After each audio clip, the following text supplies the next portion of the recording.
হাতে এটা দেখি, এটা বড় ফিশ। এরকম ফিশ নেবো? এরকম ফিশ নিয়ে যেও, ওর জন্য কালারিং ফিশ নিয়ে যেও। কালারিং ফিশ নিয়ে যাবো। আমাদের ছোট্ট অ্যাকোয়ারিয়াম না, ছোট্ট অ্যাকোয়ারিয়ামে যেটা আটবে সেটাই নিয়ে যাব আমরা। এই জাস্ট ছুটি হলো আজকে। মানে বললাম না, যখন সময় খারাপ থাকে তো সব দিক থেকেই সময় খারাপ থাকে। গত 2 দিন ধরে পকর শরীরটা এতটাই খারাপ যে মানে ওকে নিয়ে ভীষণ টেনশনে ছিলাম। সানডেটা আমার ছুটি ছিল, তারপরে 2 দিন ধরে অফিসেও আসছি, অথচ ওকে নিয়ে বাড়িতে যা তা অবস্থা, কেউ সামলাতে পারছে না, আমাকে ছাড়তে চাইছে না, নাক বন্ধ, জ্বর, সর্দি সব মিলে, কাশি সব মিলে। তারপরে এবার ডাক্তার দেখাবো, আজকে প্রীতমের ছুটি ছিল, আজকে এসে ডাক্তার দেখানো হলো। আর গতকাল রাত থেকে এত অবস্থা খারাপ যে রাত্রেবেলা ঘুমোচ্ছে না। সকালে অফিসে আসার আগে আমি মাকে ফোন করলাম যে মা এসে যদি কটা দিন থাকতে পারে তাহলে পরে পকর ভালো হবে, কারণ বাপি মাস্টার মধ্যে সবসময় থাকে। এবার মা বাবা একটু বাইরের কেউ হলে পরে এক্সট্রা একটু ঘোরাফেরা সব দিক থেকে পকর মনটা ভালো থাকবে। বাড়িতে যেই ফোন করেছি, 2 দিন ধরে পকোকে নিয়ে এত ব্যস্ত যে বাড়িতেও আমার কথা হয়নি। আর যেই বাড়িতে ফোন করেছি তখন মা ধরে বলছে যে মার আজকে ভোরবেলা থেকে ফুড পয়জনিংয়ের জন্য বা যেই কারণেই হোক না কেন ভীষণ লুজ মোশন আর বমি। তো মাকে এখন হসপিটালে অ্যাডমিট করা হয়েছে ওদিকে। আর এদিকে তো আমি পকোর একটা ছোট্ট ক্লিপ শেয়ার করেছি, বা পরে শেয়ার করে দেবো। ওকে এখানে নেবুলাইজেশন দেওয়ানোর জন্য যা ঝামেলা হলো, 2বার দিতে বলেছিল। এই যে এখন ছুটি হলো, সকালে তো একবার দেওয়া হয়েছে ডাক্তার দেখিয়ে, আর এখন পকো ওই নেবুলাইজেশন দেওয়ার পরে শান্তিতে একটু ঘুমিয়েছে, যার জন্য এখন প্রীতম আর আনলো না। তো দেখি যদি সন্ধ্যাবেলা ওঠার পরে, এখানে তো এমার্জেন্সি 24 ঘন্টা খোলাই থাকে, এসে আরেকবার নেবুলাইজেশনটা করিয়ে নিয়ে যাবো। নেবুলাইজেশনটা করানোতে অনেকটা বেশি হেল্প হয়েছে। তার উপরে আজকে এই যে পকোকে ডাক্তার দেখাবো দেখে ফাইল টাইল করে তড়িঘড়ি এখানকার কাজ করতে গিয়ে আমার যেটা হয়েছে, ওই আমাদের ওপিডির যে দরজাটা হয় কাচের, ওটা খুলতে গেছি, খুলতে গিয়ে আমার পায়ের অবস্থা হচ্ছে এই, পুরো পায়ের বুড়ো আঙ্গুলের নখটা উপড়ে উঠে চলে এসেছে। পকো আসার, ওকে ডাক্তার দেখানোর ঠিক আগ মুহূর্তে। এবার এমন একটা জায়গায় কাজ করি যেখানটাতে যাই হয়ে যাক না কেন সঙ্গে সঙ্গে ট্রিটমেন্টটা অ্যাটলিস্ট পাওয়া যাবে। তো সঙ্গে সঙ্গে এমার্জেন্সিতে গেলাম, সিস্টাররা ছিল, বিটাডিন দিয়ে ভালো করে পরিষ্কার করে একটা ড্রেসিং করে দিল, বাট বললো এই নখটা পুরোটাই উঠে যাবে। আর এত ব্যথা, সারাটা দিন লেংড়ে লেংড়ে হেঁটে হেঁটে কাজ করছি। তো মানে যখন খারাপ সময় আসে না, সব দিক থেকে খারাপ সময় আসে, তাই না? এখন কি বাড়িতে কথা হলো? হ্যাঁ, বাবার সাথে কথা বলছি। কি বললো বাবা? মা ঠিক আছে এখন। মা ঠিক আছে?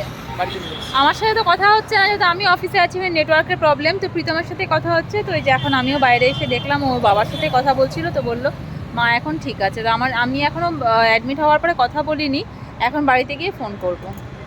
চলো যাওয়া যাক। এই জাস্ট বাড়িতে আসলাম, আর এই যে প্রিয়ানের একটু শরীরটা ভালো হয়েছে পরে প্রিয়ানকে সঙ্গে করে গিয়ে প্রীতম এই যে 2টো মাছ নিয়ে এসেছে, ছোট্ট ছোট্ট 2টো মাছ, একদমই ছোট্ট ছোট্ট 2টো মাছ। যাই হোক থাক, এটা প্রীতম নিয়ে এসেছে এখানটাতে একটু চপ, আবার বাটিও দিয়ে দিয়েছে, ভালোই হলো একদিকে। আর বাটি ধোয়ার বিষয় নেই, এই বাটিগুলোতে করে চপ। আমি বললাম প্রিয়ানকে নিয়ে বাইরে যাও, কারণ ওকে একটু ভাজা পোড়া দেবো না, আমরা খেয়ে নিই, তারপর প্রীতম এসে প্রীতম খাবে। গরমা গরম চপ।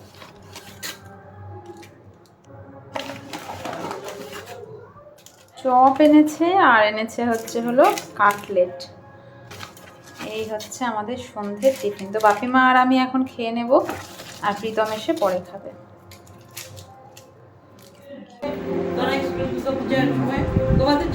কাটলেট ও তো এই যে এখন আমরা আবার যাচ্ছি নেবুলাইজেশনের জন্য হসপিটালে। আরেকবার নেবুলাইজেশন করে নিয়ে আসবো, তাহলে পরে পকর রাতে নিশ্চিন্তে ঘুমো দেবে না বাবা? হ্যাঁ, এটা আমি দেখি যদি ওরা থাকে কেউ করে দেয়। আমারও যদি ড্রেসিংটা দেখি একবার যদি হয়ে যায় তাহলে ভালো, আর না হলে পরে এই যে বাড়িতে এসেই করবো।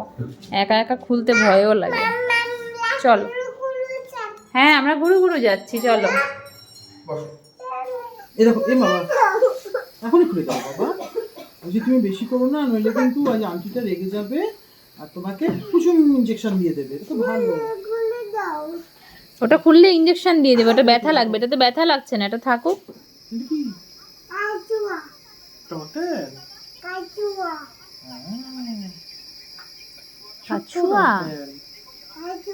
মামাকে হাত দেখো, এরকম করে হাই করো মাম্মা। মামা দেখো কাছুয়া দেখছে, কাছুয়া। পোকোকে দেখানোর জন্যই মেনলি আসা। ভাগ্য ভালো তখন তো আমি ডাক্তার দেখাইনি, ডাক্তার না দেখিয়ে শুধু নর্মাল ড্রেসিং করে চলে গেছিলাম। এখন ডাক্তার ওটা যখন খুলেই বললো আরেকবার ড্রেসিংও দরকার, টিটেনাসও দরকার। একটা টিটি দিল আমাকে, আর ভালো করে ড্রেসিং করে দিল। বললো না হলে পরে এটা পেকে গিয়ে পুঁজ বেরিয়ে যাওয়ার একটা সম্ভাবনা ছিল। তো যাই হোক, আমারটাও হয়ে গেল, পোকোরটাও হয়ে গেল। পোকো অনেকটাই ফিট না, কালকে অবধি কোল থেকে নামতে পারছে না, আর আজকে এই যে একটু ঠিক হয়েছে। ট্রিটমেন্ট শুরু হয়েছে কি না, শুরু হয়ে গেছে ওর দৌড়াদৌড়ি, দৌড়াদৌড়ি, ঝাপাঝাপি।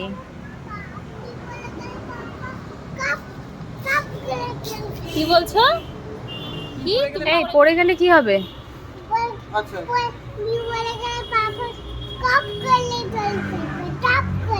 পাপা খপ করে ধরবে পড়ে গেলে? তাই জন্য তুমি এত কর্নারে দাঁড়িয়ে আছো? খপ করে ধরবে? আচ্ছা ঠিক আছে। ফাইনালি মেডিসিন সব নেওয়া হয়ে গেল, পকর সব কিছু নেওয়া হয়ে গেল। এবার দুটো মেডিসিন পাইনি, সেটার জন্য আবার অন্য ফার্মাসিতে যেতে হবে। তো ফার্মাসি খুঁজি, এখন রাত 9:30 বাজে। আমরা এখন ফার্মাসি খুঁজবো কোন ফার্মাসিতে মেডিসিন পাওয়া যায়।